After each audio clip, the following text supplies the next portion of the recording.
Bawal mag-inom sa gabi. Maganda yung pansit niya. Kaya dito di charon eh.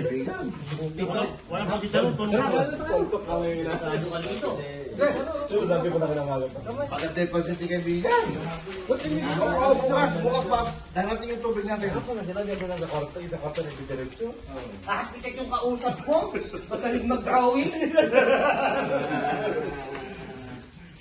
Okay na ikaw, Brad. Okay na. Nasa akin na. Diba sabi sa'yo? Sabi.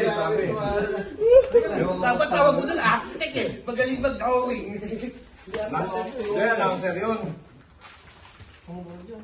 Announcer. Alak na alak mo din si Calvo. Tignan mo, yung mga dyan sa binibili mo, yan yung sa sauce yung mga balagyo. May tatak pa oh. Bakit? Hindi nyo siya natanggal, yung tatak ng laundry.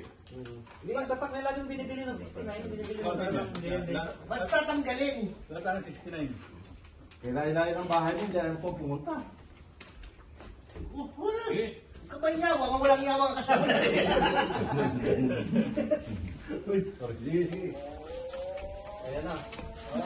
Pagkain yan, banata natin yan. Totoo ba yung ano? Schedule 4:30? Parang magandbas? Oo.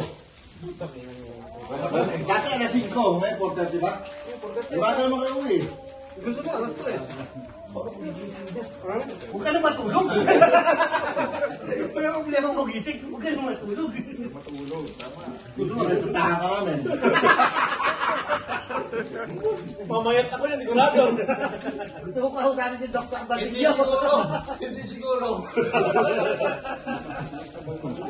Kursa niya, isang schedule lang naman ang kursa niya, di ba? Kasi alam naman bago yung ba? Bukas na naman ako maglakad.